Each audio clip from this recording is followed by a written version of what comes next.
But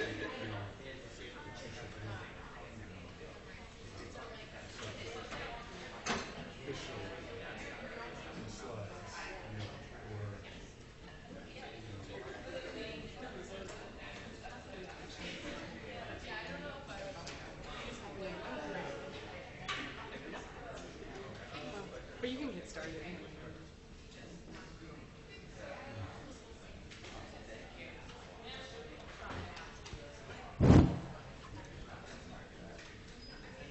So this works now. Thank you, Diane. Let's get started. Let me give you a pretty common clinical scenario that I encounter on an extremely frequent basis. And I would say most of the other clinical internists around here also encounter on a very frequent basis. It's a 46-year-old woman who comes to your office for the first time. She complains to you that she has gained about 15 pounds over the past year in spite of eating less and exercising more. On questioning, she's not sleeping as well. She feels more anxious. She's exercising, but it's getting harder because she feels a little older in the legs. And maybe her blood pressure is a little higher than it used to be. On exam, she's a bit overweight.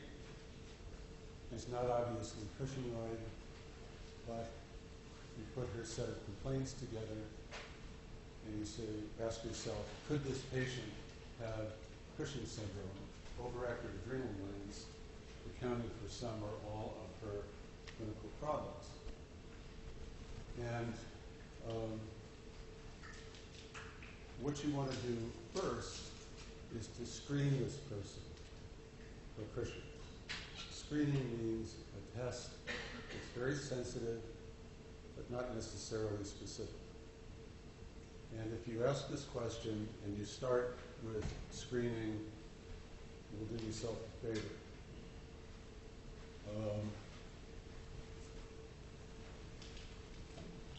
And when you're thinking about the diagnosis of Cushing's syndrome, it's really important to keep your tests sort of in a logical order. So question Cushing's. And step one is to screen. And the screening process is very, very simple. We typically will send the patient for what's called a 1 milligram dexamethasone suppression test.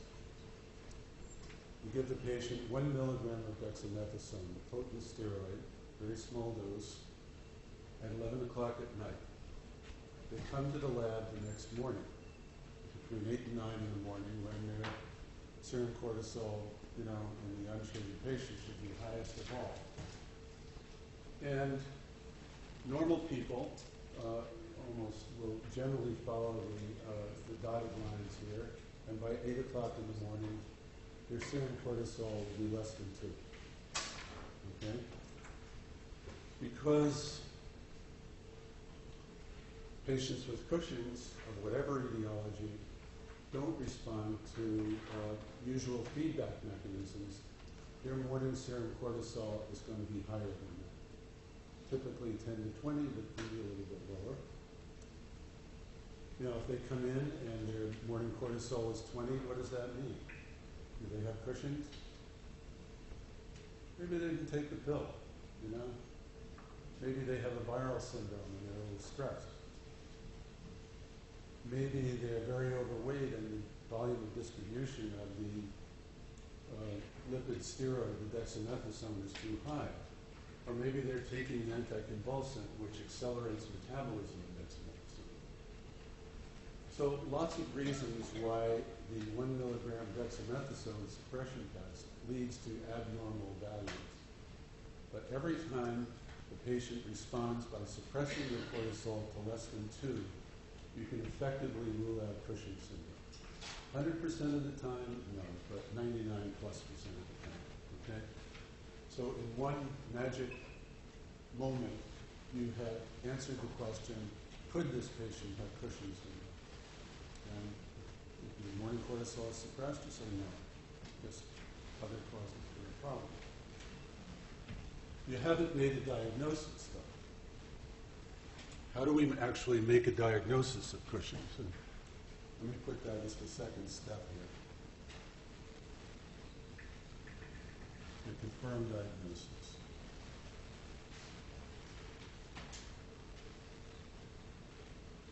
There are a couple of tests that we do that we find useful. The first is a 24-hour urine collection. We excrete cortisol into our urine. And you can see in this old slide, people on the left, the healthy ones in the first column, the obese and healthy ones in the second column. Whether or not they're ambulatory or in a hospital doesn't matter, if they have hypertension. And you'll notice under the pregnancy column, there's a little bit of increase in cortisol excretion in the urine. That's physiologic. And all the patients with Cushing's have an elevated urine cortisol. All the patients who have Cushing's because they're taking exogenous steroids have a very suppressed urine cortisol. So if you screen for Cushing's, the screen is positive, you send them for a 24-hour urine cortisol, it comes back clearly elevated, you've gone a good step toward actually confirming that diagnosis.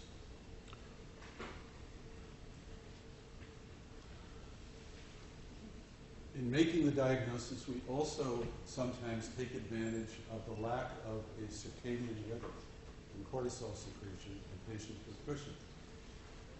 Now, normal people will have high values in the morning, low values at bedtime, 11 o'clock at night. People with Cushing's won't. But it's very hard to get commercial laboratories open at 11 o'clock at night. So we take advantage of the fact that values of cortisol in the saliva pretty much reflect those in the blood with current assays, and we ask them to collect a specimen of saliva at 11 o'clock at night before they go to bed. Typically, we give them 3 such specimens. They take a swab, they put it in the refrigerator. After they have 3 of them, they bring it into the lab. And then the lab gives us some kind of a concentration. And you can see that almost everybody with Cushing's at 11 o'clock at night, the open circles here, have elevated salivary cortisol levels. And there are other reasons to have elevated salivary cortisol. You can be someone who's very, very stressed. You can be a nurse who works at night and sort of has a reverse sleep-wake cycle. You can have terrible gingival disease, and the blood that gets into your mouth gives you much higher levels of cortisol than saliva does, okay? So there's some ways to go wrong with this. But it's a very useful test, and we use it frequently now to confirm the diagnosis of Cushing's syndrome.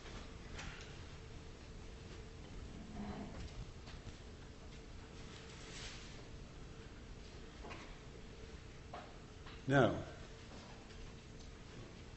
so one other one. If you've confirmed this diagnosis, what's the first thing you do? Remember, about 15% of people have adrenal Cushing's, and all the rest have ACTH-dependent Cushing's. So the first step here would be to exclude everybody who has adrenal Cushing's and measure a serum ACTH. And what's it going to be if they have adrenal Cushing's? Of course, it's going to be very low. This is a group of ACTHs in a group of people who have Cushing's disease, which is pituitary-dependent Cushing's. The middle column are people who have adrenal tumors causing their Cushing's. And on the right are a group of people who have ectopic ACTH syndrome. This slide exaggerates the difference between people who have pituitary-dependent Cushing's and ectopic ACTH syndrome. And they're not that easy to separate. Okay? ACTH levels can be in the upper normal range in either one. But if you have adrenal Cushing's, your ACTH is suppressed. What would your next step be? You have a suppressed ACTH. Do an MRI of the pituitary? No. What would you do? No. Somebody.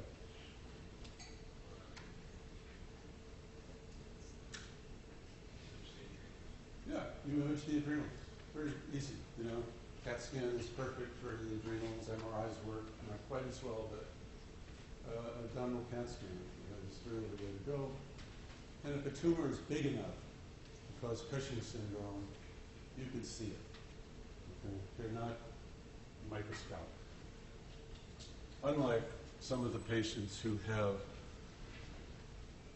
aldosterone secreting tumors of the adrenals, which can be very, very small. But people who have adrenal Cushing's have visible tumors.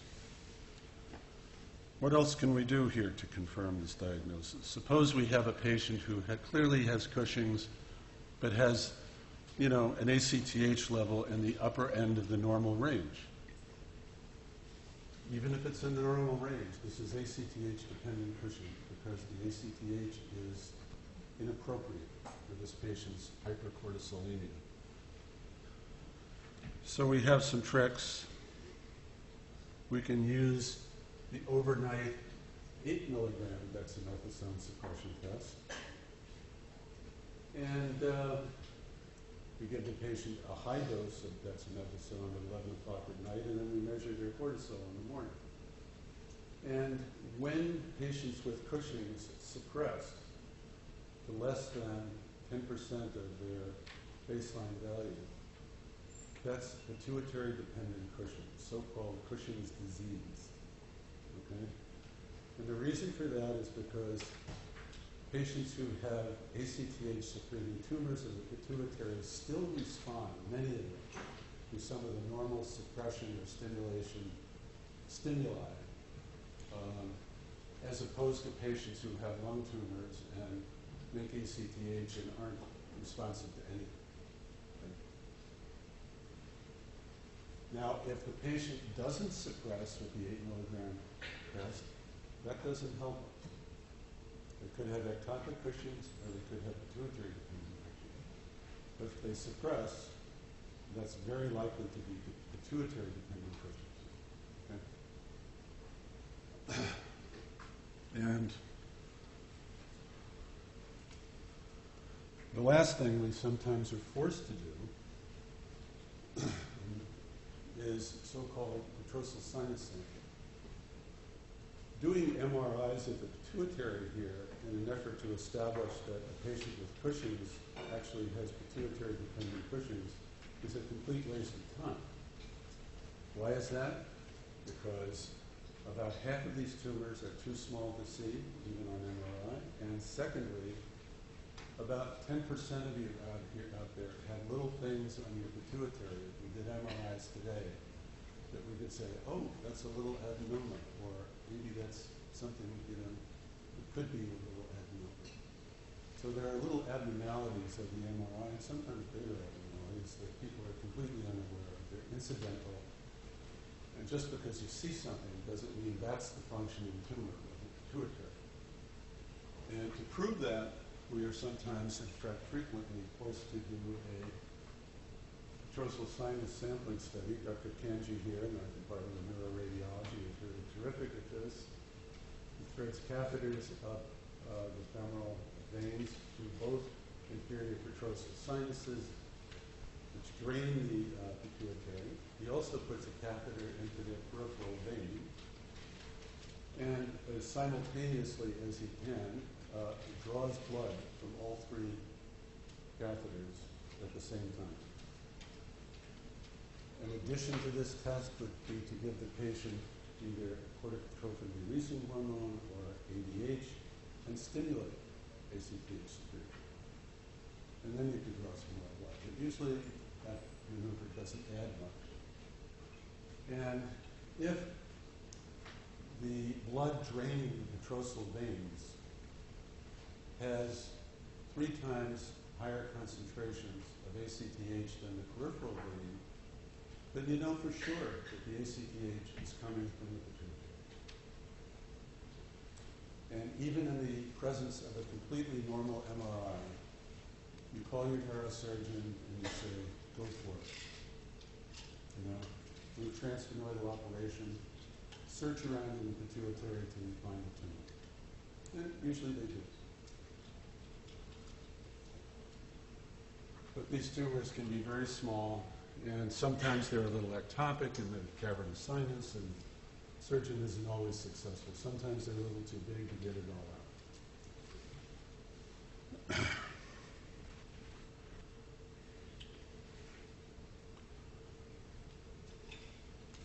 So there's telling the difference between adrenal, pituitary, and ectopic Cushing's we call differentiation. So there are basically 3 steps here, and if you keep the 3 steps separate, you will do the patient a big favor,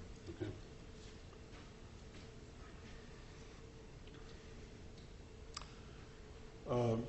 Before we finish this little section, not all patients with Cushing's have only 3 causes.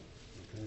There are some unusual causes. There are cases of people making corticotropin-releasing hormone, which causes Cushing's. People who really drink a lot can gain a lot of weight, especially in the face and abdomen, and have high urine and serum cortisols because of all of the stress. You know, so they can look like they have Cushing's. And some of the adrenal adenomas only respond to some other hormones. There are good, well-respected cases of people who have adrenal adenomas which are fine when women are not pregnant, but when they're pregnant and they have high levels of HCG, these hormones, these little adrenal adenomas start to secrete because they have LH receptors on their surface. And Munchausen syndrome should be pretty easy to diagnose unless the patient is taking hydrocortisone, the natural product of the adrenal gland. And then they're really tough. Patients are usually pretty clever, and you have to always have a little kind of distance and suspicion when things don't fit exactly. If they have Cushing's because they're taking prednisone, it should be easy because urine cortisol should be very, very low. Okay? I had a patient actually who, a young woman, saw me a couple of years ago, and she just looked like she had Cushing's. She said it came up over 3 or 4 months, and we went through every single possible exposure to steroids she could have had. The tests were kind of neither Twix nor Pal. And finally, she contacted a gynecologist who 4 months earlier had given her injections into the adnexa to relieve pelvic pain, and it turned out that the injections were full of triamcinolone, a synthetic steroid. There are lots of different ways that you can get exposed to steroids and get Cushing's syndrome if they are long-acting. Okay. When we're talking about primary aldosteronism, as Dr. Hemley Bennett said, it can be caused by little tumors of the adrenal gland, or it can be caused by both adrenal glands making too much aldosterone. We don't really understand why that happens, but at least half of patients who have primary aldosteronism have that problem. And if you think about it, if the adrenals are autonomously making aldosterone, what's the plasma renin going to be? Very low, yeah. You've already got too much sodium. Blood pressure's a little high. So we use the ratio of plasma aldosterone to plasma renin, and it depends on the lab, but in our lab, over 25 is good. We use abdominal CAT scans or MRIs to look for adrenal tumors, but all too often we don't see them, even if they're there, because sometimes they're really small. And if we're going to operate or consider operating on someone, we always do an adrenal vein sampling. And you put catheters, and you try to put catheters in both adrenal veins. You draw out blood at the same time. You compare your aldosterone concentrations to the concentration of cortisol. And if it's very much higher on one side than the other, then you have a good idea about where your excessive aldosterone is coming from. Again, kind of a specialized procedure. Dr. Morrissey here is good at it and getting better all the time, but it's not easy to do. Okay. A little different topic. Adrenal steroids are widely used in the therapy of many, many, many different kinds of medical problems. They are terrific agents for the treatment of many illnesses. But, and this is something we put up on the board here, just so that we know what little chemical groups we're talking about. And remember that steroids all come from cholesterol, you know. And the side chain is cleaved, and then you get the basic steroid molecule, which is pregnenolone, which goes on to make everything else. Now, in using steroids beyond the issue of replacing people who don't have enough steroids, like they have Addison's disease or something, we take advantage of several different kinds of biologic effects. And as the chemists who, in the 1930s and 40s, began to examine what it was about the adrenal glands that was required to keep, bunny rabbits who had bilateral adrenalectomies alive, they discovered that each of these 60-odd compounds that they isolated, the steroid compounds from the adrenal glands, had different biologic properties. And they were able to classify these biologic properties into a small number of categories. And the first of these were called glucocorticoids. And why were they called glucocorticoids? Well, turns out if you take both of the adrenal glands out of a rabbit, and you wait about 12 hours, the rabbit has seizures and dies. When you draw their blood, you find their blood sugar is very low. If you give them back any of these compounds, their blood sugar is maintained. They're required for gluconeogenesis, so they're called glucocorticoids. And not only do they help you with glucose, they, in high doses, will redistribute your adipose tissue to your face and your abdomen. They will cause muscle atrophy so that you have thin arms and legs, like these pictures that we showed you yesterday. They stop people from growing cold. So you have a picture later, you get bruising, you heal wounds occur, and you break your bones. Okay? But they also cause suppression of immunity, so for autoimmune illnesses, they're very useful. For some inflammatory illnesses, they're very useful. So you have to sort of balance the good and the bad effects of the glucocorticoids. Another set of steroids were androgens, and we've sort of talked about all of that. You'll get to hear more of that when we discuss male hypogonadism. But they act differently from the glucocorticoids. And again, we've discussed the mineralocorticoids. Aldosterone is not the only mineralocorticoid, but these all allow us to retain renal sodium and to excrete potassium. And without them, we get hyperkalemia and we lose too much sodium and become dehydrated. There are other effects. We're not going to talk about estrogens, another steroid. We're not going to talk about progestins. We're not going to talk about vitamin D compounds, which start out as steroids and are chemically altered to become something a little different. But let's talk about structure. All glucocorticoids and mineralocorticoids require these three double bonds, okay? The 3-keto, the 4-5, double bond, and then the 20-keto group. But to make a glucocorticoid, you also need 3 more hydroxyl groups, as I've shown you here. Now, what is this compound?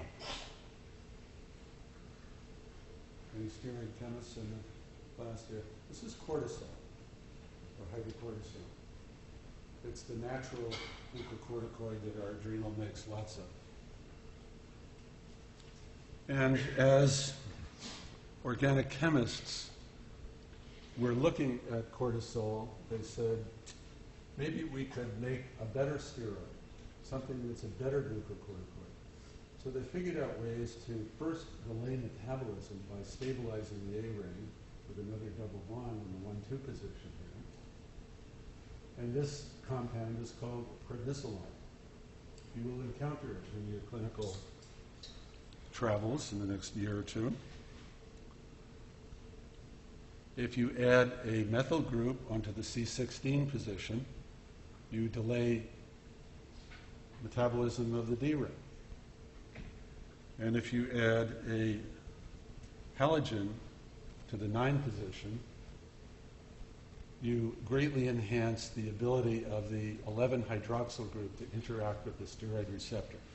Okay, and this compound, which is 9-alpha-fluorocortisol, is called Florinef.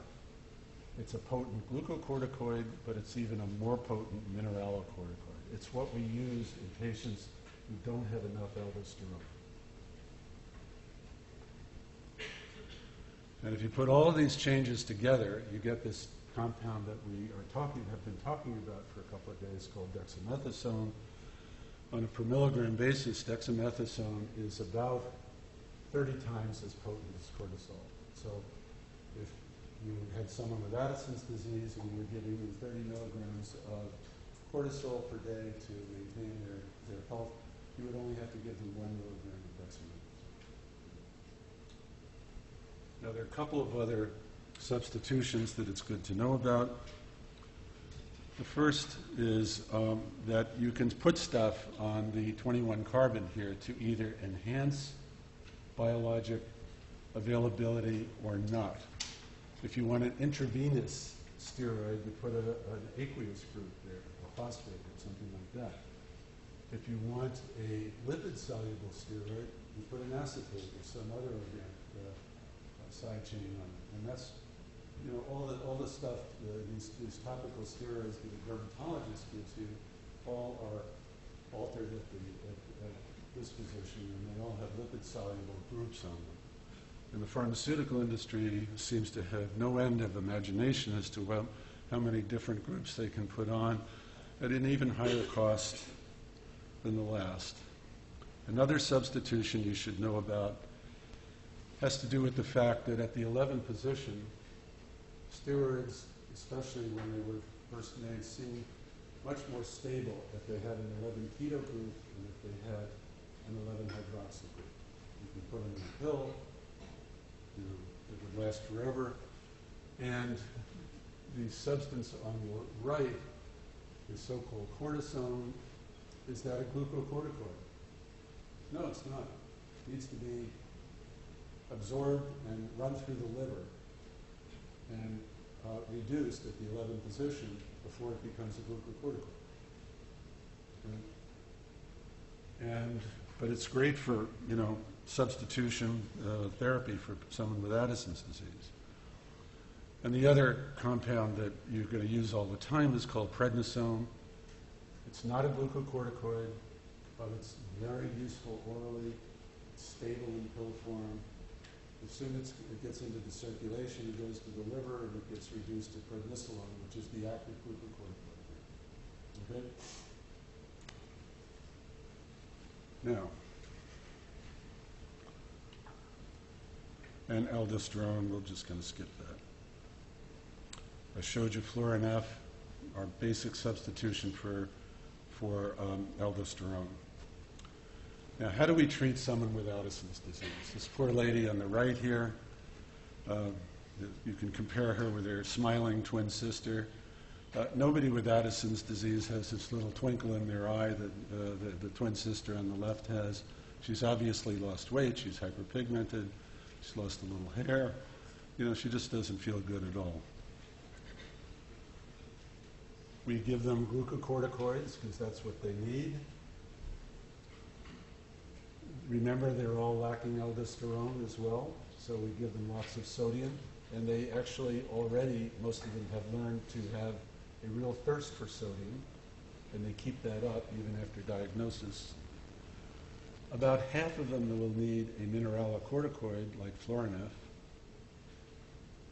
And we teach them to mimic the activity of the normal adrenal gland when exposed to fever or other stressful situations. And I always tell them, just triple your dose, whatever it is, for 3 or 4 days. Call me if you have any questions. If you can't get the pills down into your gullet, go to the local emergency room and get intravenous steroids, okay? But they have to do that, or they could become very, very ill and die of hypotension. And I make them all wear an ID bracelet. Now, when we're treating people with major inflammatory illness, we take advantage of these other actions of glucocorticoids when given in higher than physiologic doses. And there are loads of them. We even give them to little babies who are going to be born at 28 weeks or something, just to make their lungs a little better. But there are a lot of useful activities of high-dose glucocorticoids.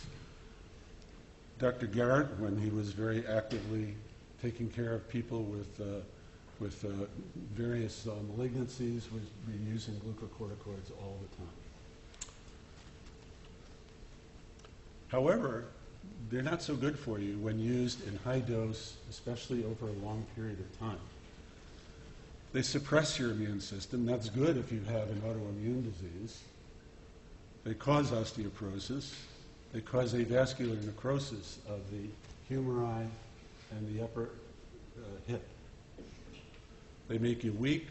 They make you have trouble sleeping. I don't know, some of you undoubtedly have been on prednisone for poison ivy or something even more serious, and you found that it was trouble sleeping. You felt zinged up and a little excited. I don't know what taking cocaine is like, but taking steroids makes you more anxious. And they can cause hypertension and, of course, make diabetes much worse. This child is 12 years old. He's been on high-dose steroids for a renal problem for 3 years. If you count the little measures on the right, you'll find that he's 4.5 feet tall.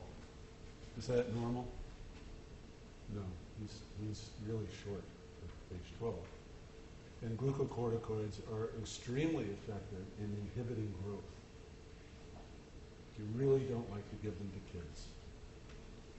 And if you have to, you give very low doses. So before we give anybody steroids, we think about it. Is this particular disease one that's going to be helped by steroids? If we're treating minimal change nephropathy, yeah, that's going to respond to steroids. But if we're treating membranous nephropathy, it won't. Okay? And you can go through a long list of things that don't respond very well. Are there more potent alternatives? Well, in treating rheumatoid arthritis, these were the most effective compounds for many, many years. And now we're starting to see anti-TNF antibodies giving patients equal or better relief from their chronic joint pain and deformity. Okay? They are probably, in many instances, better alternatives. How long are you going to treat? If you're going to treat someone for poison ivy for 5 or 7 days, there's probably not much of a downside. If you're going to start someone with rheumatoid arthritis on glucocorticoids, you're going to be treating for years. So the longer you treat, the more likely you are to get downsides. Are you using other means to treat? Do patients with rheumatoid arthritis need a surgical solution for their hand problems? Or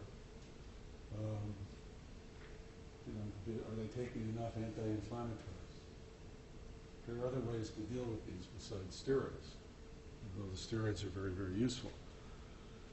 Are they psychotic in the first place? So high-dose steroids are going to make them even more psychotic and put them in the hospital. Do they have terrible osteoporosis in the first place, which is only going to be made worse by giving them high doses of prednisone? Do they have muscle weakness? Can you use topical steroids? It's not just skin problems. We're using topical steroids when we give people inhalers for asthma. They have all the potent anti-inflammatory properties of oral steroids, but it's just in the bronchial tree, and very, very little is absorbed. And people with asthma generally do much better on inhaled steroids. People who have ulcerative proctitis can take rectal steroids. And is there an end point? Once you pass age 50, you've got aches and pains. They are going to be made better with steroids, no matter what's causing them. Osteoporosis, muscle soreness, whatever. Everyone's going to feel better when they're getting 30 prednisone every day. You got to have an end point. You got to have some improved function, some symptoms that you are going to measure to say, is this patient responding appropriately or not? So all of those things are worth considering before you engage in high-dose steroid therapy. And try to use the right dose. If you're dealing with a patient who's got impending cardiac transplant rejection, you use very high doses of steroids the first day. If you're dealing with someone with rheumatoid arthritis, you should probably try to give the lowest dose that will help the patient. It could be 5 milligrams a day or something in that ballpark. You continue the non-steroidals, et cetera, et cetera. You try to lower the dose. And in the 1960s, it was found that many kids who had chronic asthma and were on everyday steroids they stopped growing. But when some physicians started putting them on the same dose, but doubling it every other day instead of daily steroids, we found that they started to grow again. And their adrenal hypothalamic axis was no longer suppressed in the same way. So somehow the alternate day steroids maintained the anti-inflammatory action of the steroids, but greatly reduced the adverse effects. We don't use that form as much as maybe we used to, but it's a useful way to use steroids. And you try to counter the toxicities if you can. If the patient already has low bone density, you put them on a bisphosphonate. If they're already a little weak, you get them to the physical therapist and try to build up their muscle strength. You might have to give them something to help them sleep at night. Many ways to help deal with the symptoms. And when you're getting ready to stop, you usually taper down the dose. If the patient's doing okay, you think about stopping the steroids. Well, the underlying illness, whether it's polymyalgia rheumatica or transplant rejection, could start up again. Some patients actually become psychologically dependent on steroids because they just make them feel better. You are definitely going to suppress the HPA axis, and different patients will have shorter suppression or longer suppression, depending on dose and duration, but people are very different in their response to this. So some patients don't suppress very much, others lots. And you can actually get withdrawal symptoms when you stop steroids. People become achy. Typically, when you operate on someone with Cushing's and you cure them, you have to keep giving them steroids for the next year until their own HPA axis wakes up and they start to feel like they can live again on being exposed to normal doses of glucocorticoids. And, they're going to get osteoarthritis again. And the HPA axis, if it's been suppressed for a long time, takes a while to wake up, and it can take anywhere from 3 months to 18 months. Diane.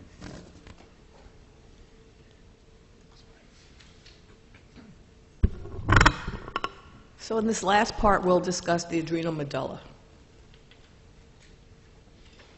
The adrenal medulla is composed of specialized neural crest or neuroendocrine cells, and it's part of the so-called chromaffin system, which includes, in addition to the adrenal medulla, the carotid body and other paraganglia in the body. And the adrenal medulla is a major source of catecholamine production, including epinephrine, norepinephrine, and dopamine. This is a photomicrograph of a normal adrenal medulla, and these are called chromaffin cells. They're cells with abundant granular cytoplasm, round nuclei, and the same exact cells would be seen in paraganglia that are located elsewhere in the body. They're called paraganglia because these are little groups of these chromaffin cells that accompany the sympathetic ganglia along the aorta and its branches, hence the term paraganglia.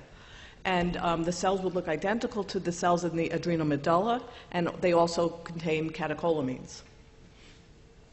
So most significantly, we'll talk about tumors of the adrenal medulla. That's the most significant disease of the adrenal medulla, and these are the four that we'll be covering. The first is the neuroblastoma, and then ganglioneuroblastoma, ganglioneuroma, and these three are part of a spectrum of a similar type of tumor, and then we'll discuss the pheochromocytoma. So if you picture this spectrum here, on the left is a benign tumor, and on the right is a malignant tumor. The ganglioneuroma is a benign tumor of the adrenal medulla. It actually can occur elsewhere, but sometimes in the adrenal medulla. The neuroblastoma on the opposite end of the spectrum is a highly malignant tumor, and then somewhere in between in terms of prognosis is the ganglioneuroblastoma. So we'll start with the malignant tumor. The neuroblastoma is a poorly differentiated malignant neoplasm. It's derived from neural crest cells, and it usually occurs in infants and small children. It's one of the so-called small round blue cell tumors of childhood that also include the other tumors on the list here, in that when you look at a section from one of these tumors under the microscope, under low power, they all look like small round blue cells. So you have to use immunohistochemistry or other special means to identify one from another. In terms of the pathology, neuroblastomas are frequently large tumors with areas of hemorrhage and necrosis, calcification. Microscopically, they are composed of undifferentiated small cells, and they, as I said, they resemble lymphocytes or other small round blue cells. This is a gross photograph of a neuroblastoma, and you can see these areas of hemorrhage, and the white areas are areas of necrosis. This is a photomicrograph. So see this low power view, you see these small round blue cells. At this magnification, I wouldn't be able to really tell, are these lymphocytes or is this some other small round blue cell tumor? One characteristic feature, but it's not really diagnostic, is this so-called Homerite pseudo-rosette. There's a list here of prognostic factors that are helpful in trying to determine how a patient will progress. And so patient age, for example, patients under 2 years of age with neuroblastoma typically do better.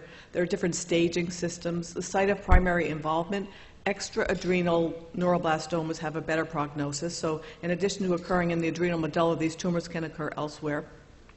Histologic grading, and then these other things such as DNA ploidy. Tumors with NMYC oncogene amplification portend a worse prognosis. So that's the undifferentiated tumor here, the highly malignant neuroblastoma. At the other end is the benign ganglioneuroma. Whereas neuroblastoma is an undifferentiated neoplasm, ganglioneuromas are differentiated neoplasms, both of neural crest origin. But the ganglioneuroma is benign. It usually occurs in an older age group. Again, it can occur in the adrenal or elsewhere. And these are encapsulated, firm tumors, and microscopically, because it is a differentiated neoplasm, you see ganglion cells and Schwann cells. So these are differentiated cells. And here's a photomicrograph. So in the background, you see this Schwannian, Schwann cell stroma with these spindle cells. And then I circled here these ganglion cells. If you'll remember from histology, they have abundant cytoplasm, round nuclei, prominent nucleoli. So this is a ganglioneuroma. We have Schwann cells and ganglion cells. It's a benign tumor. So somewhere in the middle in terms of prognosis is the ganglioneuroblastoma that has components of both of those tumors. So it has the malignant neuroblastic elements, which are the small round blue cells, and it has the ganglioneuromatous elements, which are the ganglion cells and the Schwann cells. And the prognosis actually depends on the percentage of neuroblasts, which are the highly malignant cells. So here's a photomicrograph of a ganglioneuroblastoma. You see the small round blue cells, that's the neuroblastoma component, and then hidden in here are some ganglion cells. So when we have a tumor that we think looks like a ganglioneuroma, we have to take a special care and take extra sections to make sure that we're not missing any neuroblastoma component, any of the small round blue cells, before we can be comfortable with calling it just a ganglioneuroma. So we're always looking for this undifferentiated component, which would change the prognosis. Okay, then the last tumor is the pheochromocytoma. This is a catecholamine-secreting neoplasm of the adrenal medulla. A similar tumor could occur elsewhere in the paraganglia and elsewhere in the body, wherever the paraganglia are, and those are called paragangliomas, but they would look histologically identical. But we'll talk now about the pheochromocytoma.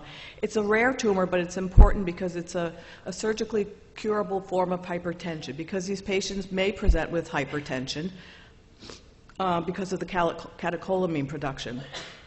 These may be sporadic, but they may also arise in association with familial syndromes, and I think you'll talk about that later in your lab today. In terms of the pathology, these tumors vary in size. They may be small or very large. They may have areas of hemorrhage, necrosis, cystic degeneration. Microscopically, they have balls of cells resembling cells of the adrenal medulla, except they have bizarre features, hyperchromatic nuclei. And one important fact that I'd like you to know is that benign and malignant pheochromocytomas are histologically identical. So you can't look at it grossly or microscopically and predict whether they'll behave in a benign or malignant fashion. The only absolute criterion for malignancy is the presence of metastasis. That's unlike most other tumors in the body, where if you do look at the histology of it, you can predict whether it will be benign or malignant. So this is a gross photograph of a pheochromocytoma. This here is the residual adrenal gland draped over it. You see this one has areas of hemorrhage.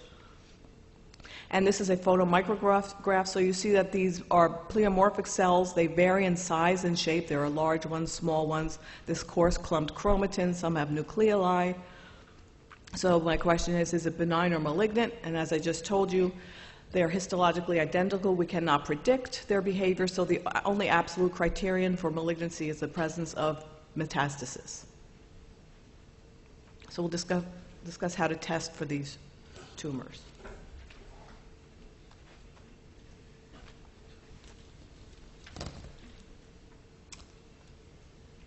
Okay, over here, I apologize, but I wrote another chemical formula up here. Anybody recognize this molecule?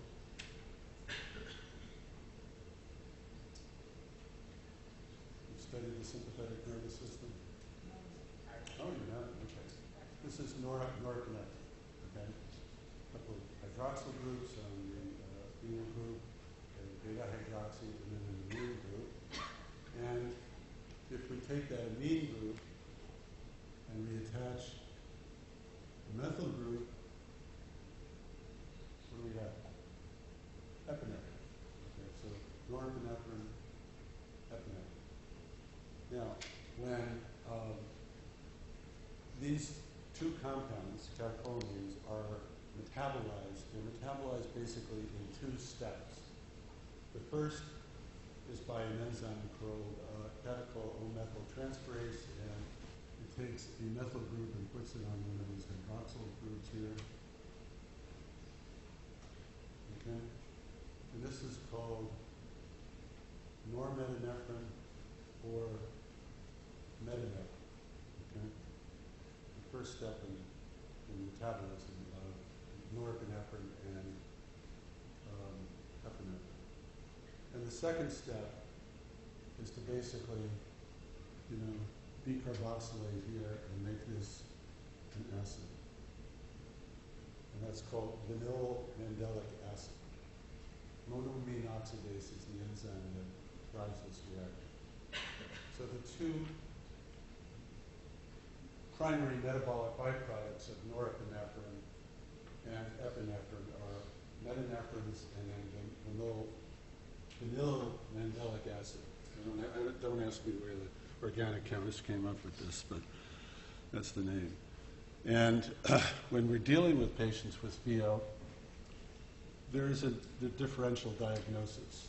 They can present with looking like they have panic disorder, or they can present looking like they have, just took some cocaine, or they, for a lot of reasons, the sympathetic nervous system get turned on. They have high blood pressure, they have rapid heartbeat, they can sweat all the time. But there's a differential diagnosis, and you have to be able to sort of think about this a little bit. And when we're looking to make a diagnosis, we take advantage of the fact that these catecholamines and their metabolic byproducts are excreted in the urine. And on the left is column is you don't see the normals because the normals are below the line here, and I apologize.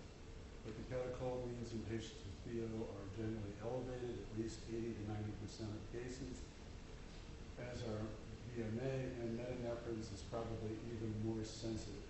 Okay, it's even probably a better urine metabolite to measure if you're looking for patients with pheochromocytoma. And these are, when they're elevated like this, very specific and useful in making a biochemical diagnosis. But when we have one of the patients who comes in with one of these things, and we're not sure one way or the other, we commonly turn to, nowadays, to a plasma test. You draw blood. It's much easier than collecting 24-hour urines. And we can now measure plasma metanephrines and norepinephrines, and you can see that if you set your level of abnormality, depending on where it is, but if you set it low enough, you're going to have a test that's very sensitive to the presence of pheochromocytoma, especially norepinephrine. Loads and loads of patients are going to have mildly abnormal plasma metanephrines or norepinephrines, but you can exclude a pheo. But the ones that are positive, then you go after the diagnosis. So plasma metanephrine is very useful now. And how do we make a diagnosis? Well, think about where the adrenals and the paraganglia are. They're almost all in the aortic chain, which means that they are in the chest or the abdomen, and a very few in the neck. A CAT scan of the chest and abdomen will localize at least 98% of pheos. Okay? Really useful. If you don't see it on the CAT scan, you probably don't have that disease. MRI scanning is probably equally useful, and there's some functional scans which we use, especially when we have patients in whom they present with an undiagnosed mass. It could be a pheo. So we use an octreotide scan, which takes advantage of the fact that this is a neuroendocrine tumor, and about 80% of pheos will show up. Here's your MRI with a right adrenal pheo. Here's an MIBG scan, which lights up only for chromatin tissue. And an octreotide scan. And finally, a functional PET scan looking at a patient with metastatic pheochromocytoma. PET scans are usually positive in people who have poorly differentiated pheos, but they're sometimes negative in people who have well differentiated pheos. Okay? In which case, the functional scans are more useful. And I think that's all for today. Yes. Thank you, everybody. We'll be down here for a minute for questions, okay?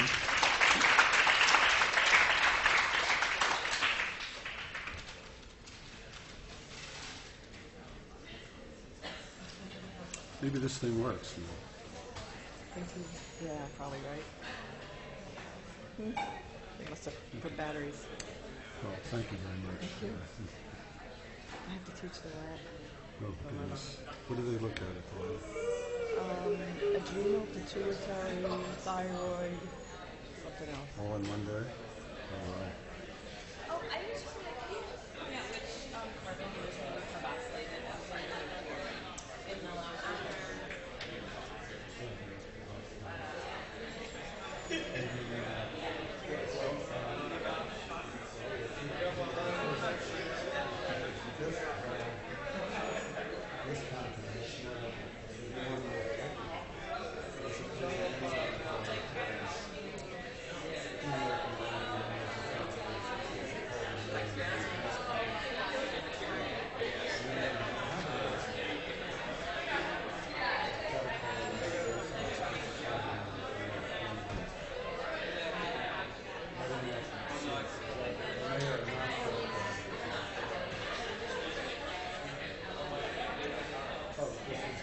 basically any other reasons because cells, so once you have a fibrotic, you have a keto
So you're up next.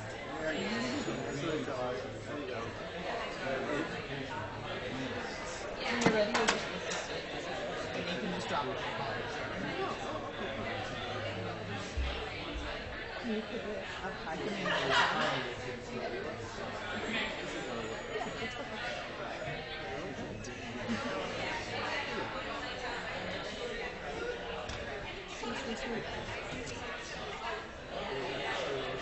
Wait, your USB.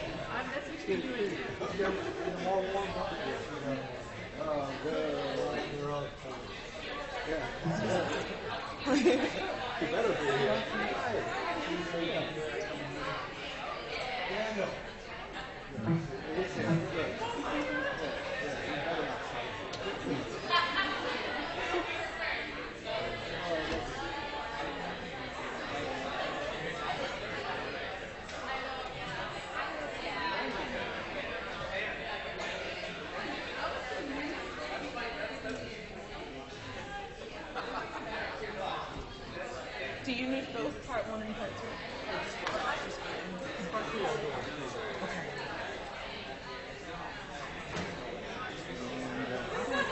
You can, so if you're going to be mobile, you can use this very easily. Just put the added direction. And then this is the pointer.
Patient from earlier this week.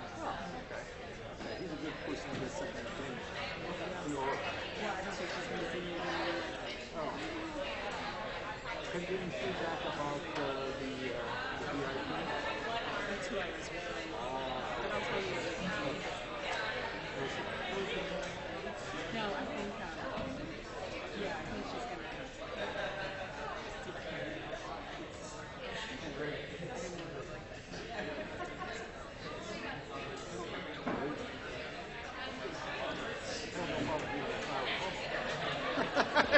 It's pretty benign stuff. Yeah, it's very fun. Anyway, does someone come on after me? Okay, good. So I can do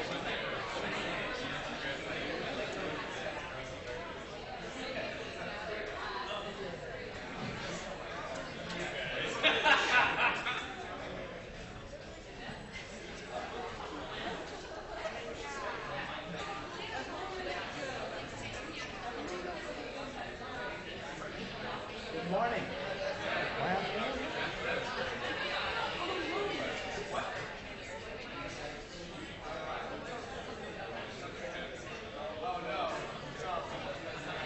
Hello? Salila.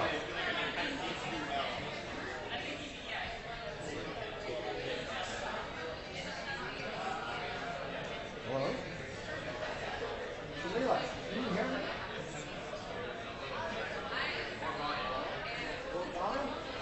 A little more juice, huh? Better? Is that better? Can you hear? Can you hear me now?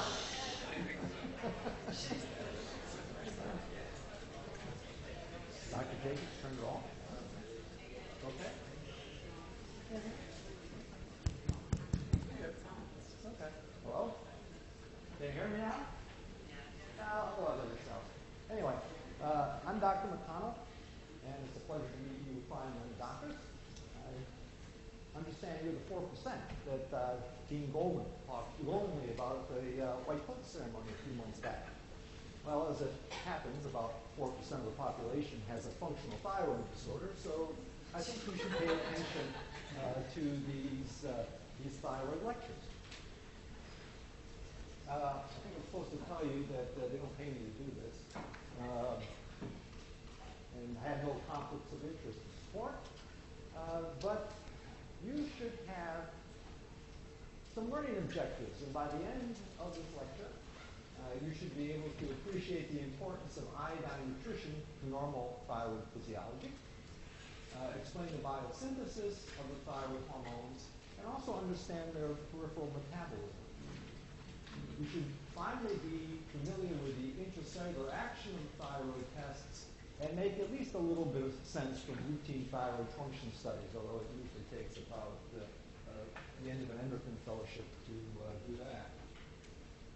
Under normal circumstances, the thyroid is a bilobe gland, sits in the lower anterior portion of the neck, and it's about twice as large as the knot on my tie. Sometimes it gets to be really, really big, and even this is physical diagnosis. And this is called a goiter. It's a young lady from northern India in an iodine-deficient part of the world, and she has probably the biggest goiter I could find. Now, goiter, do you know where the word comes from? We know Latin. Okay, so third declension noun. Gutter means throat. Same derivation as the word gutter, like a house, and guttural. So gutter means an enlargement in the front of the throat. And under normal circumstances, the thyroid produces two hormones. Thyroxine, which is over here on the left side. It's known as T4 because it has 4 iodine atoms. And for the rest of your lives, your professional lives would be referring to it as T4. The other hormone, more potent hormone, has 3 iodine atoms, and that's known as triiodothyronine, or T3. Now, T4 and T3 are really, really essential to the normal growth and development of a child and the maintenance of normal metabolism in the adult.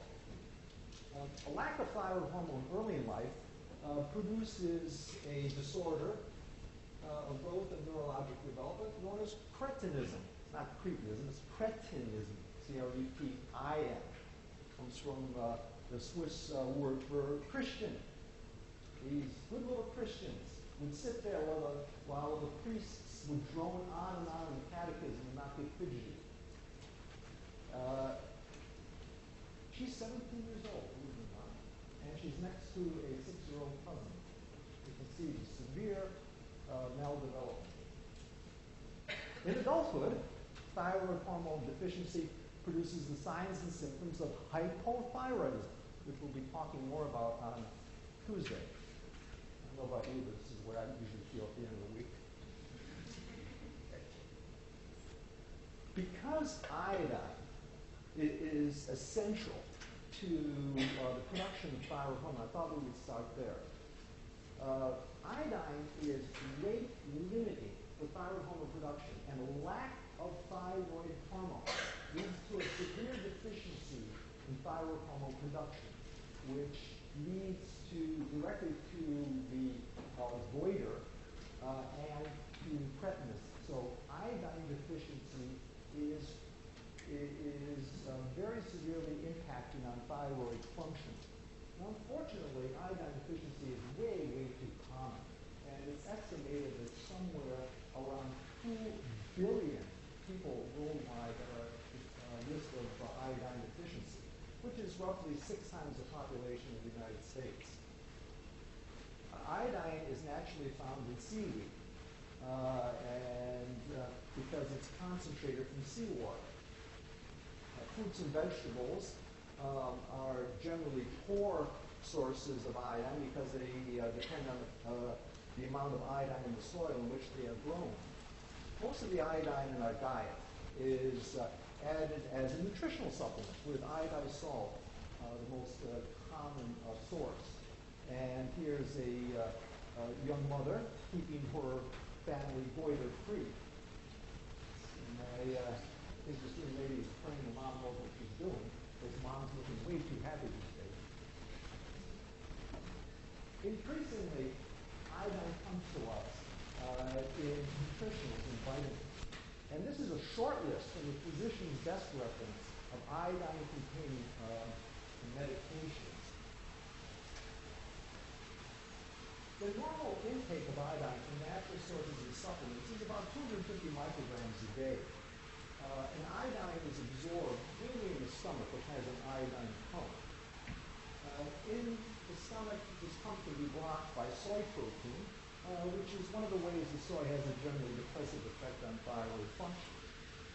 About 20% of the iodine is taken up by the thyroid, and the rest is passively excreted in the kidney. And renal excretion of iodine is used as an indicator of iodine sufficiency or deficiency. Within the thyroid, the production of thyroid hormone can be blocked by other naturally occurring substances, which as a group are known as goitrogens, because blocking thyroid hormone production leads to the enlargement of the thyroid. Now, the normal thyroid contains about 6 milligrams of iodine, mainly bound to keratin, as thyroid hormone and its precursors. Only 60 micrograms, about 1%, is released daily as thyroid hormone, T4 and T3. And this points up the rather large storage capacity of the thyroid compared to the other 2 endocrine organs we just talked about, the pituitary and the adrenal gland. Within extrathyroid tissues, the major route of thyroid hormone metabolism is removal of iodine atoms. So iodine is removed sequentially from iodine atoms in peripheral tissue by a process known as deiodination. We're going to get back to that in a few minutes. It's a very important control point in thyroid hormone metabolism. This deiodination process recycles about 10 micrograms of iodine back to the thyroid. Somewhere around 15 micrograms goes out through the GI tract, and another 35 micrograms is in the urine under normal circumstances. These are the structures of the hormones you find in the thyroid gland. Up the top is tyrosine, the amino acid building block of the thyroid hormone. In the middle section here, you have two intermediate steps, monoiodotyrosine and diiodotyrosine. These iodotyrosines are then subsequently linked, or as we say, coupled, to form the mature thyroid hormones. One monoiodotyrosine and one diiodotyrosine linked to form triiodothyronine, or T3, and two diiodotyrosines linked to form one molecule of tetraiodothyronine, also known as thyroxine. Thyroid hormone biosynthesis can be thought to be divided functionally into three different steps: iodine transport, oxidation, organification, and coupling, and proteolysis release, and dehalogenation. Iodine transport by a protein known as the sodium iodine symporter is a rate-limiting step in thyroid hormone biosynthesis. And this symporter is shared between the thyroid, the stomach, salivary glands, and the lactating breast. So really it points up that the thyroid gland is really a GI organ. It's co-opted by the endocrine system. Long story short, thyroid follicular cells utilize ATP to pump iodine in. And it's an energy-requiring process. And under normal circumstances, there's about 30 times more iodine within thyroid follicular cells than floating around in the bloodstream. Now, once the iodine is trapped by the symporter within the thyroid follicular cells, it's quickly oxidized and then bound to tyrosine molecules, which themselves are attached to a larger molecule known as thyroglobulin. Now, the monoiodotyrosine and diiodotyrosine within the thyroglobulin are then coupled to form T4 to T3. And the thyroglobulin is stored within the follicular lumen as colloid. That's the colloid, the storage form, thyroid hormone, thyroglobulin. And the normal T4 to T3 ratio in humans within the thyroid is about 10 to 16 to 1. These middle steps, the oxidation, organification, and coupling, are catalyzed by an enzyme known as the thyroperoxidase. Let me see here. Everybody wants to do the lecture. I know he's heard it so many times, he can do it. It's called the thyroperoxidase.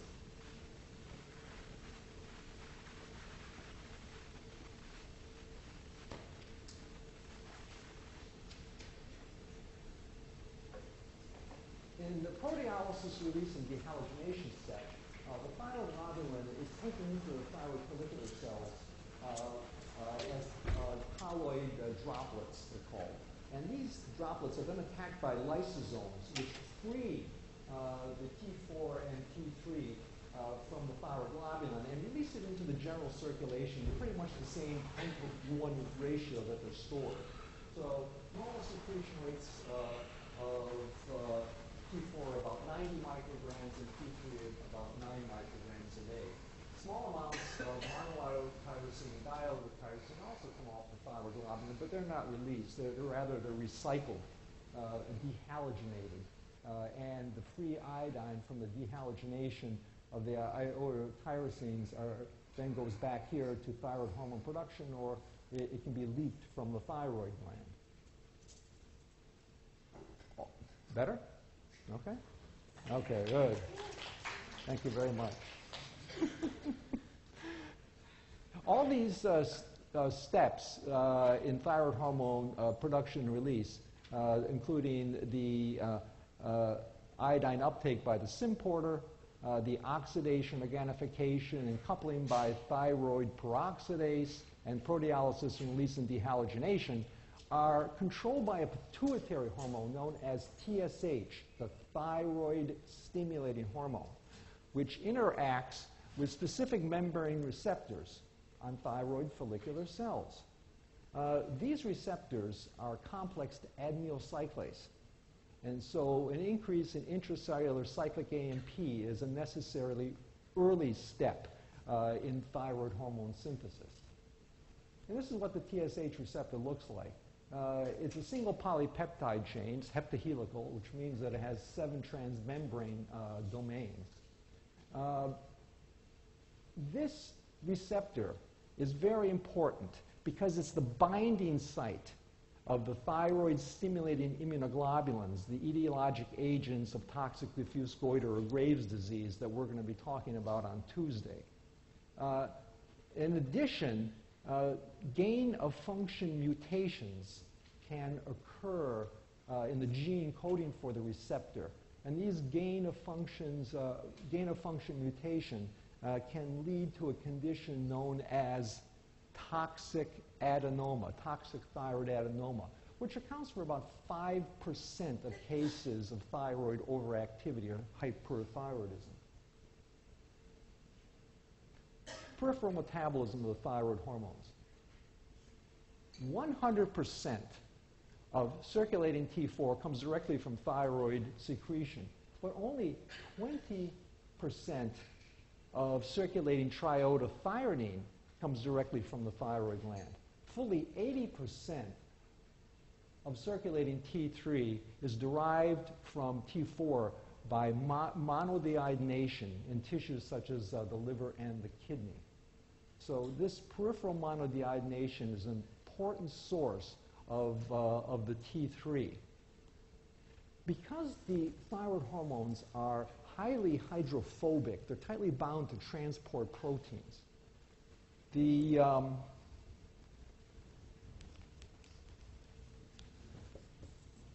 bound free T4 is 99.97% bound to transport proteins.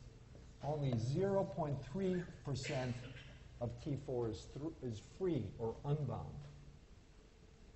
For T3, 99.7% is bound, 0.3% is free.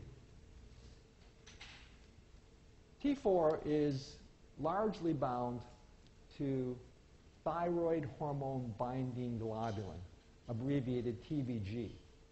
Now listen up, folks. There's a semantic problem here.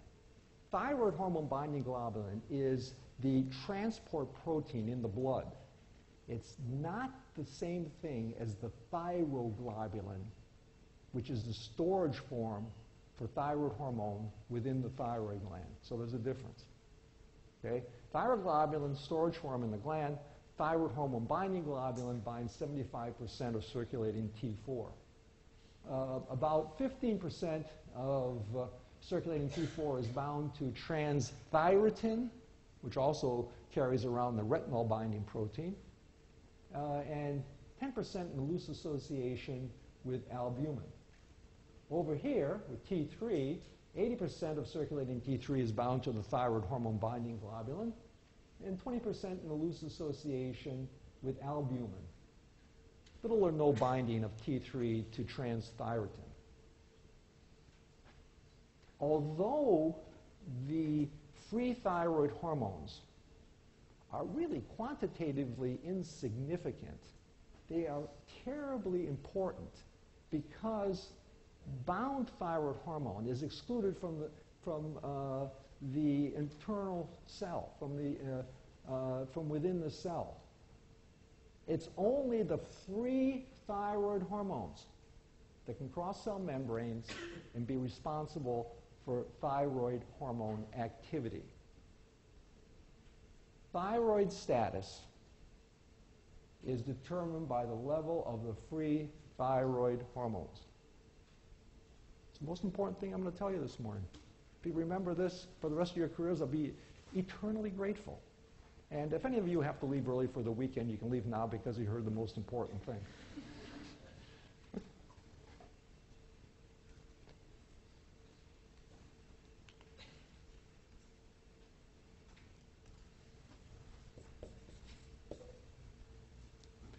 If you look here, you'll see that the free T3 is about 10 times on a percentage basis, 10 times more free T3 than T4. That 0.3% free of T3, only 0.03% free of T4.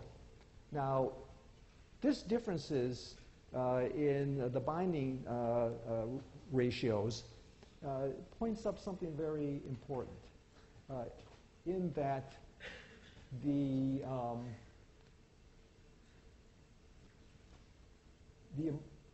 half-time in the blood of T3 is only about 1 to 2 days, whereas the half-time of T4 in the blood is somewhere around 6 to 7 days, much longer. Yes? Is that for free or bound? Well, actually, it's for total. It's total. It's because the percent free of T3 is 10 times that of T4. And because of this looser protein binding, T3 is metabolized much more quickly. And so T3 turns over really, really quickly, whereas T4 is rather leisurely. It takes a week to lose half the hormone in the blood. This is the peripheral monodeiodination of the thyroid hormones, which accounts for approximately 80% of the metabolism of T4. The other 20% is side chain manipulations.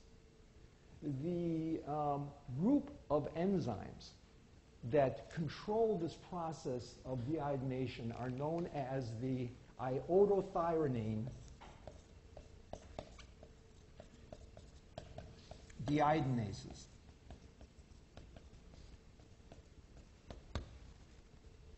And there are 3 of them, and we'll talk about them in a few minutes.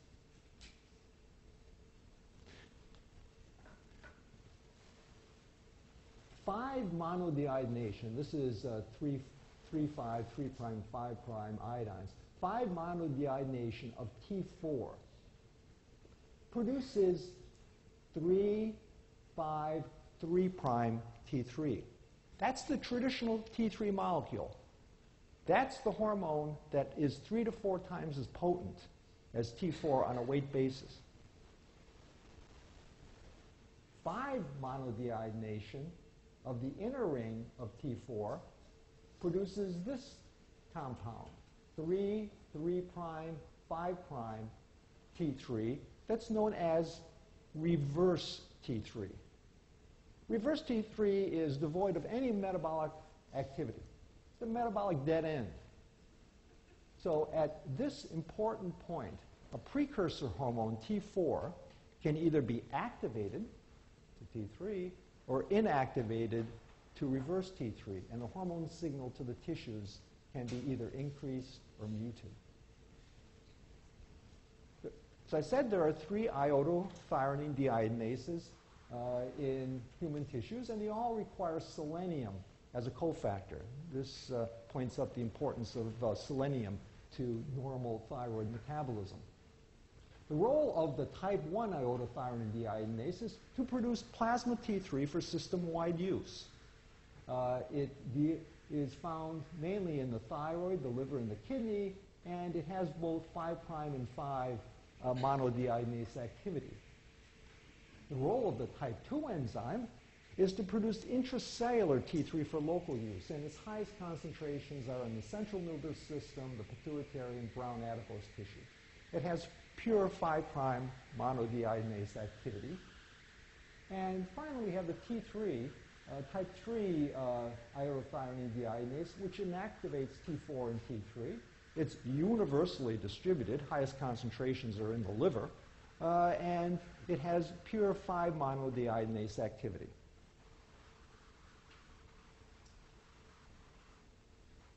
Reduced conversion of T4 to T3 through reduced 5' monodeiodinase activity occurs in a wide variety of non-thyroidal illnesses.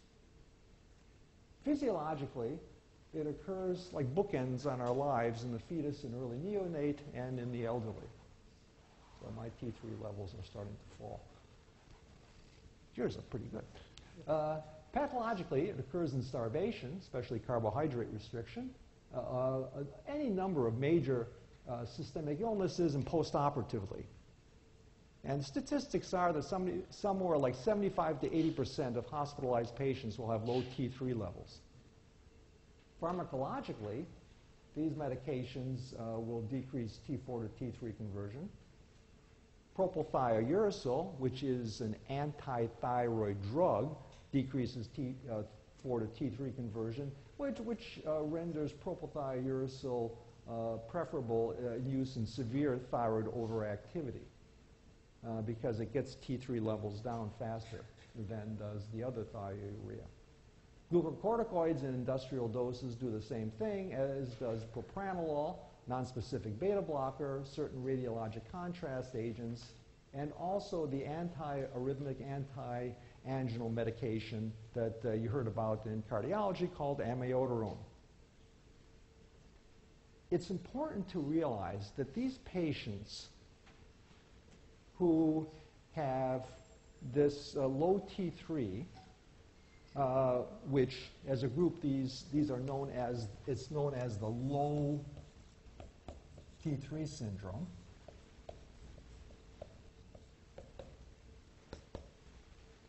As a group, these patients are clinically euthyroid, meaning they have normal thyroid function. And their other thyroid function tests are all normal. The patients appear to be euthyroid, but they're just sick. And so a synonym for the low T3 syndrome is the euthyroid sick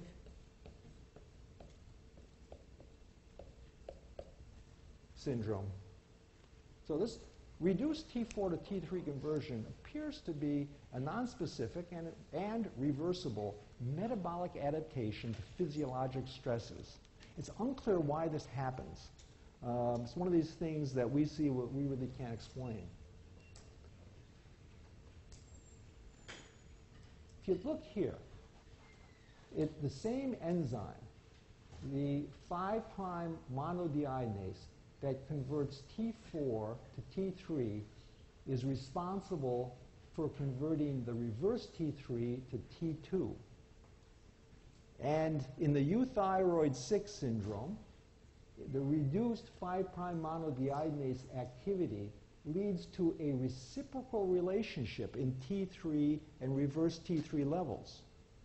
As T3 levels fall through decreased production, reverse T3 levels rise through decreased degradation.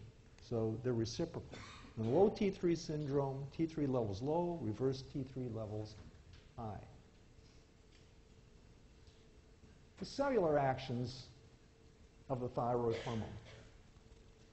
For 75 years or so, it's been known that when you give thyroid hormone to a hypothyroid rat, there's a general increase in oxygen consumption in the whole animal that's shared by most, but not all tissues. The spleen, the testis, and the adult brain show no increased oxygen consumption. Parenthetically, it's because they lack the appropriate thyroid hormone receptors.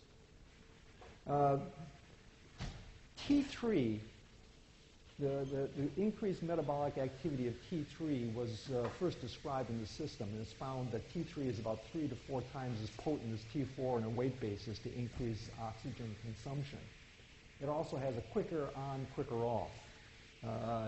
It doesn't have as much of a delay, and its effect on increasing oxygen consumption is much shorter. The thyroid hormones, and we're going to take T3, which is the most active hormone, can interact with membrane binding sites. But it's unclear how thyroid hormone gets into cells.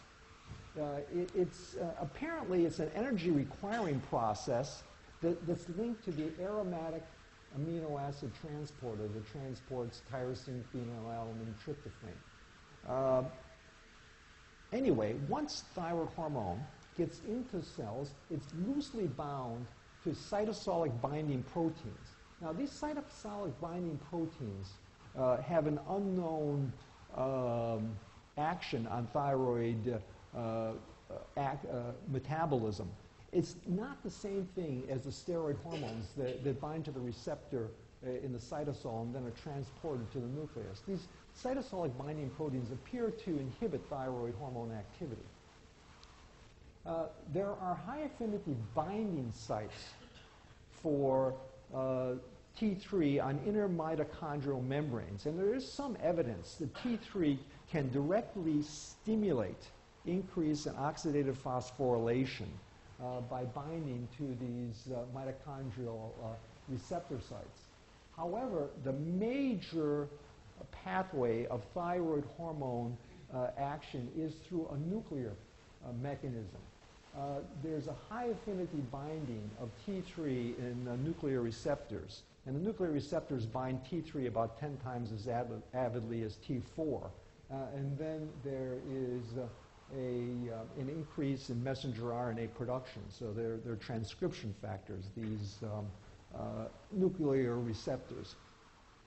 There are 2 genes that code for the thyroid hormone nuclear receptors, an alpha and a beta. Alpha is on chromosome 17 and beta is on chromosome 3. And these genes belong to a group of genes that code for the nuclear receptors of a number of hydrophobic hormones, such as thyroid hormone, the glucocorticoid receptor, the estrogen receptor. And all these receptors look pretty much the same. You have a cysteine-rich DNA binding domain, which contains the zinc fingers, and you have a similar ligand binding domain, and they are yoked together by a hinge region. The thyroid hormone receptor binds to specific DNA sequences known as hormone response elements, which are located near the transcription start point of the gene to be regulated. And the thyroid hormone receptor binds as a dimer, either as a homodimer with itself or more commonly as a heterodimer with the retinoid X receptor. So it binds as a heterodimer. In the absence of thyroid hormone, this receptor complex is bound to a co-repressor. You want to know, it's called nuclear co-repressor 3. And there is inactivation of the receptor complex.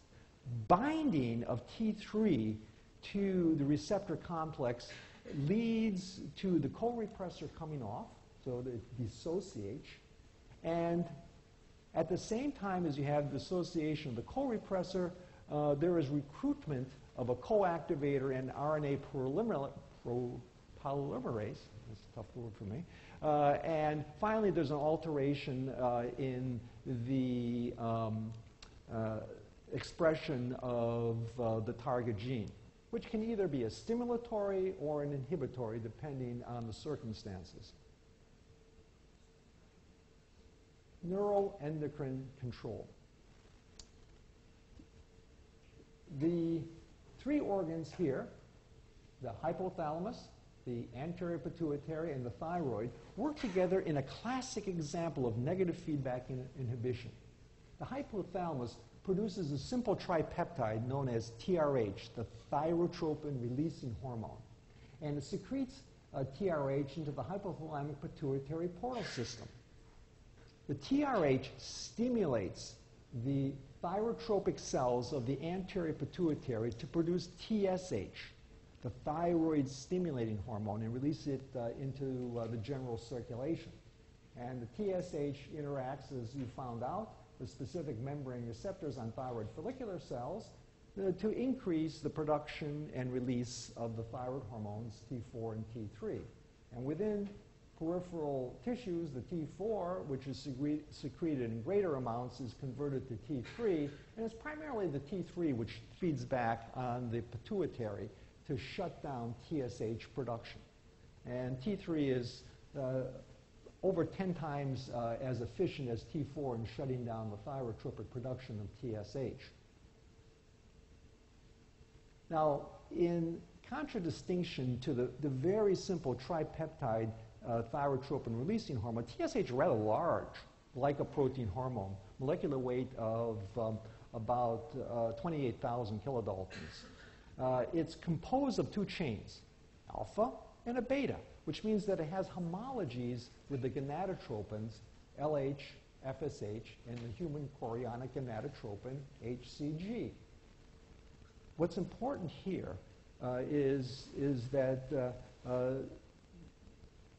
TSH and human chorionic gonadotropin look so much alike that in very high concentrations, HCG can interact and stimulate the TSH receptor on thyroid follicular cells and lead to an increase in thyroid hormone production rates. Anybody have any idea where a physiologic condition where you have very high levels of HCG in the blood? Yes, pregnancy. That's exactly right. And there's an obligatory increase in thyroid hormone production during the first trimester of pregnancy, which is largely driven by the high levels of HCG interacting with the TSH receptor.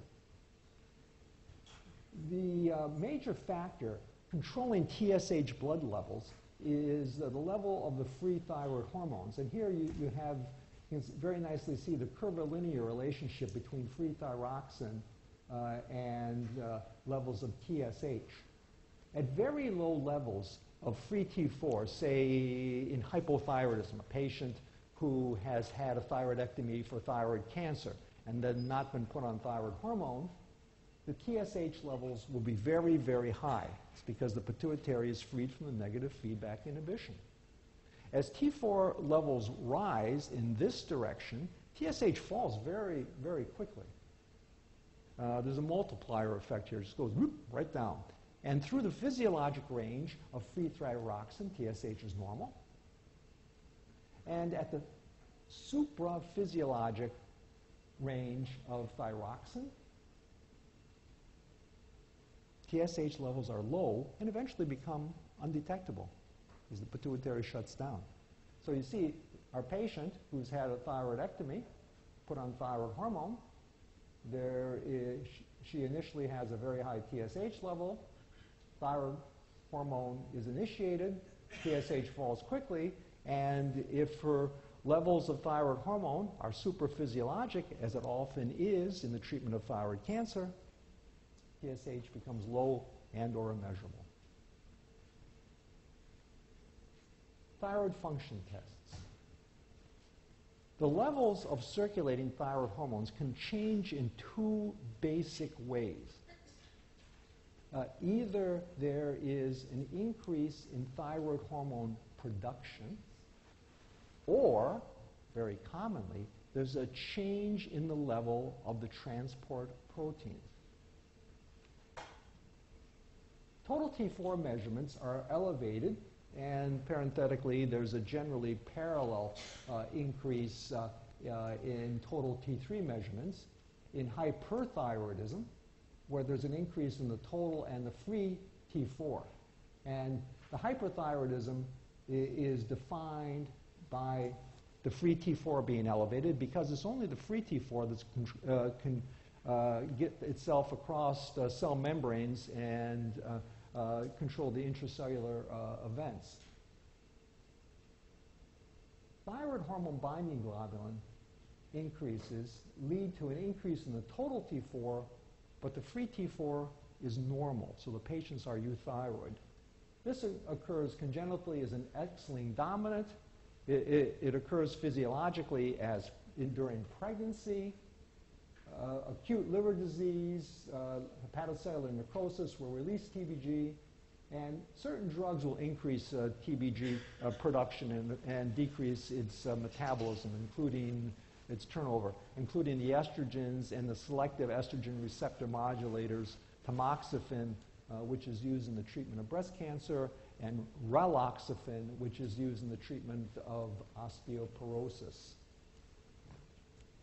Total T4 measurements are decreased in hypothyroidism, where there's a decrease in the total and the free T4, and it's the decrease in the free T4 which defines the hypothyroidism, too little thyroid hormone. One can also have a decrease in TBG, where there's a total T4 decreased, but the free T4 is normal.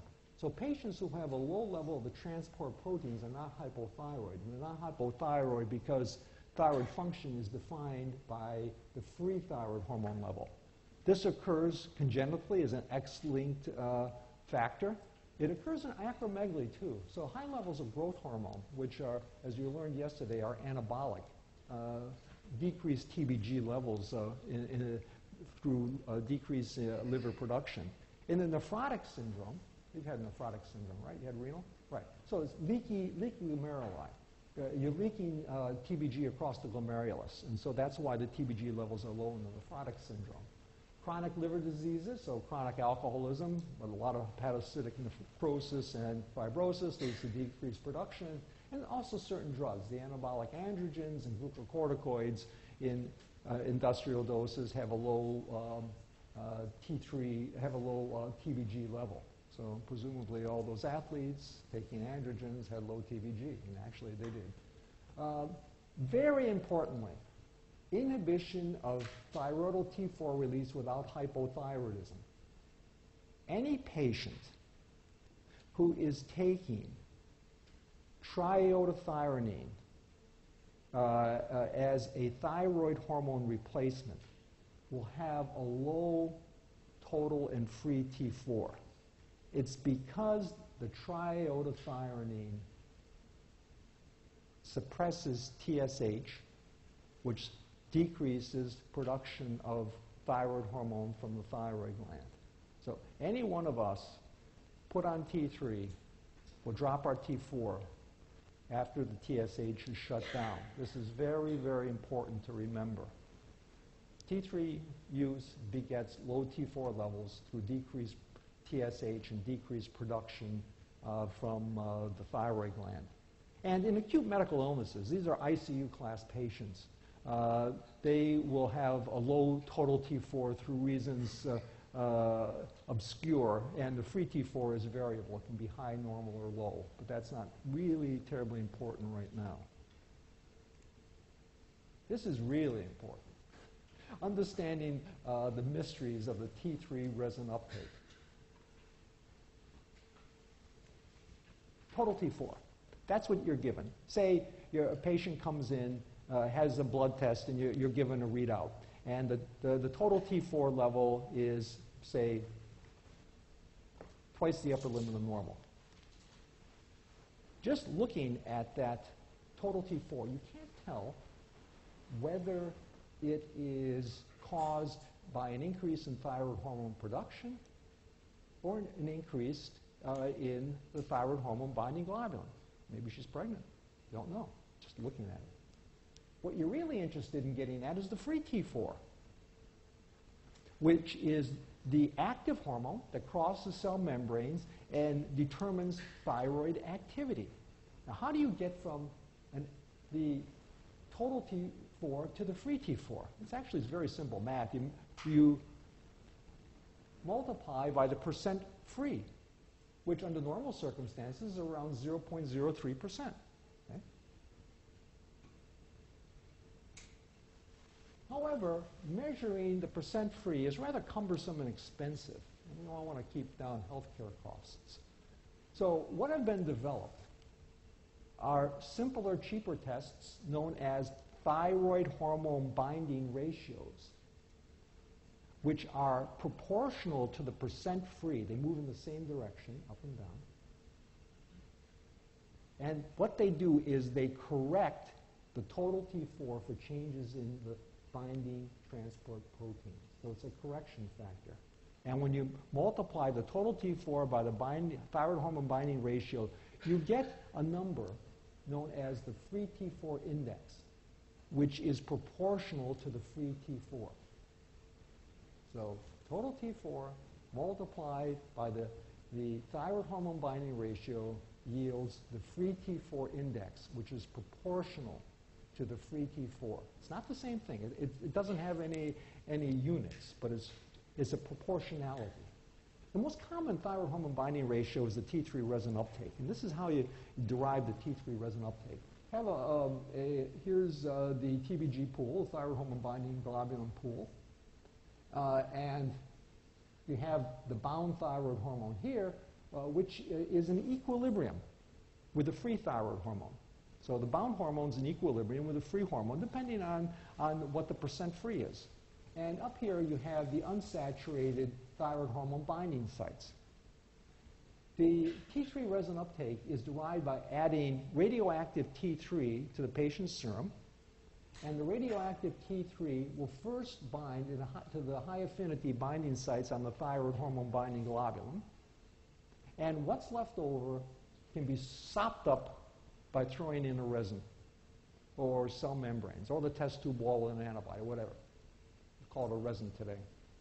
So the T3 that's not bound here will be bound here, and the percent uptake is the radioactive counts of T3 on the resin over the total counts added multiplied by 100, and it's usually around 30% under normal circumstances. So that's the normal T3 resin uptake, it's about 30%. It's how you use it. It's 5 different clinical situations. Normal, hyperthyroidism, hypothyroidism, low TBG, and high TBG. So start over here on the left with normal state. During the normal state, total T4 is normal. The resin T3 uptake is normal. And when you multiply them together, you get a normal free T4 index. What happens in hyperthyroidism? Overproduction of thyroid hormone by an overactive gland, or also the patient taking too much thyroid hormone. In hyperthyroidism, the binding protein levels are normal, but because of the unregulated overproduction of thyroid hormone from the thyroid gland, the total T4 will be elevated. It's unregulated. Pituitary is not responding, is responding correctly, but has no control over the thyroid. In these cases, the total T4 is high. When this aliquot of serum is dropped into the test tube and then you put it in the hot T3, there are fewer unsaturated binding sites for thyroid hormone on the TBG, so more soaked up by the resin. So the resin uptake is elevated, which means the percent free thyroid hormone is elevated. And when you multiply the high total T4 by the high resin uptake, you get a high number. Free T4 index is elevated, proportional to the true free T4. You can tell that that patient is hyperthyroid, at least biochemically.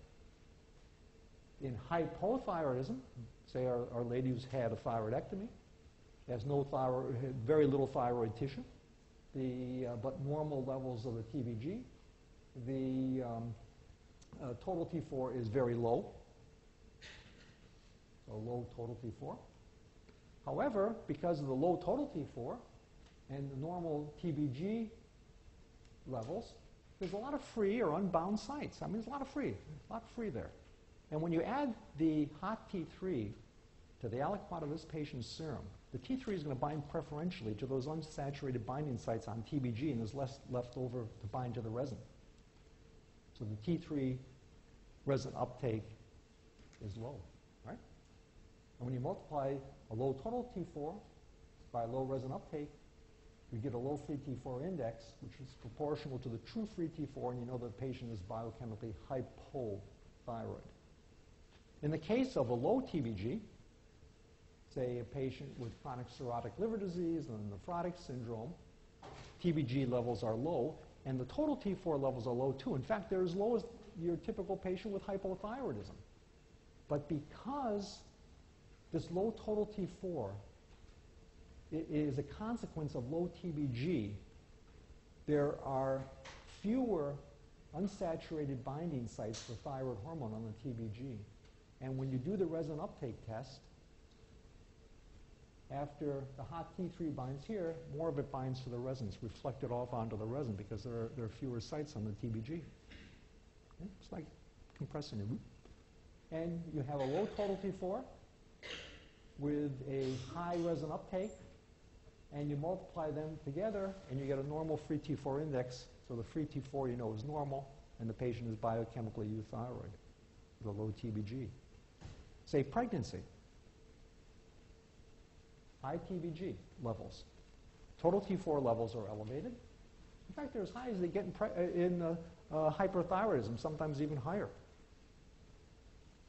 But in this case, because TBG levels are so high, there's a lot of unsaturated free binding sites on the TBG.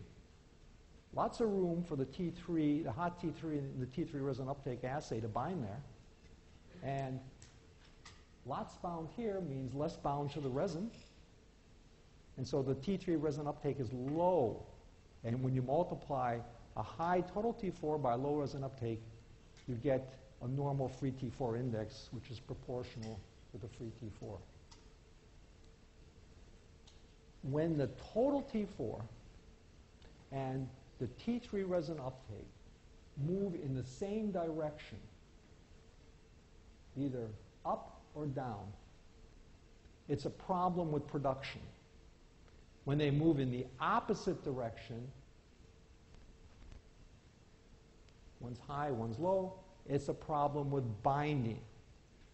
Here, the resin uptake is a multiplication factor. Over here is a correction factor. So it corrects for the level of the binding protein.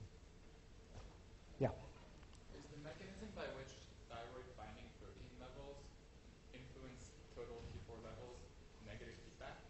No, it's not. It's totally independent. Yeah. Well, okay. Yeah. Well, what happens is the given is that the TBG levels will change either up or down, and then the free T4 will adapt depending on whether the thyroid and the pituitary are responding normally to the free. In the case of hyperthyroidism, pituitary shuts down, but it's got no control over total T4 levels. In the case of hypothyroidism, there's no thyroid, and the TSH is, pituitary is responding mightily, and the TSH is very high, but it's got no control. Okay? But in the case of changes in the production rates of the binding globulin, the pituitary is responding normally. You have a normal pituitary responding normally.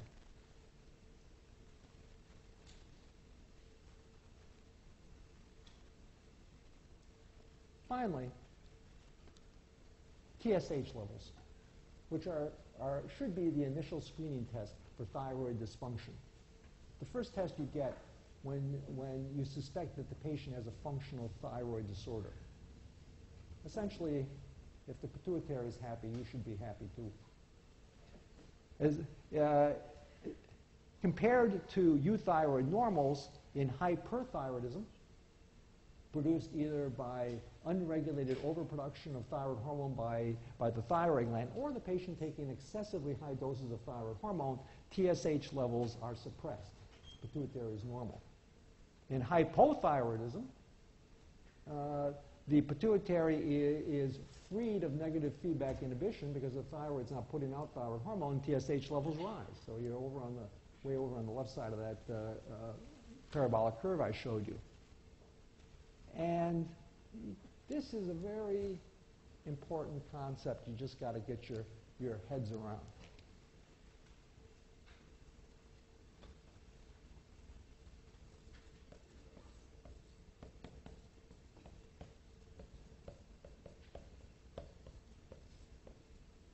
when normal is really abnormal. And this occurs in patients who have secondary hypothyroidism, which is due to a pituitary dysfunction. Say the patient has an infarct of the pituitary, or a pituitary tumor that's overproducing prolactin and is squeezing out the thyroid tropes. In these cases, thyroid hormone levels are low. The patient is biochemically hypothyroid and clinically hypothyroid too, but the TSH levels are normal. In a hypothyroid patient, when the TSH level is normal, that's abnormal. So this is when normal becomes abnormal. It's because the hypothyroidism is caused by low TSH. So a biochemically hypothyroid patient with a low TSH has a central dysfunction. Hope you all have a nice weekend. I'll see you on Tuesday.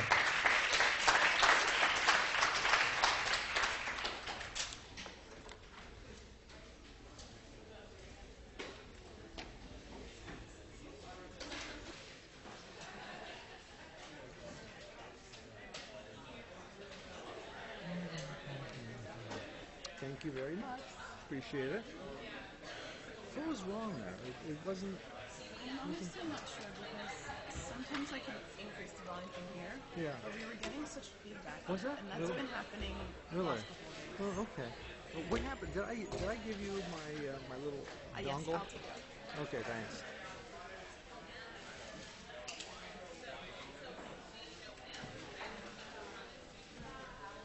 But I guess whatever it was, they had to fix it up there, so I think I'm fine.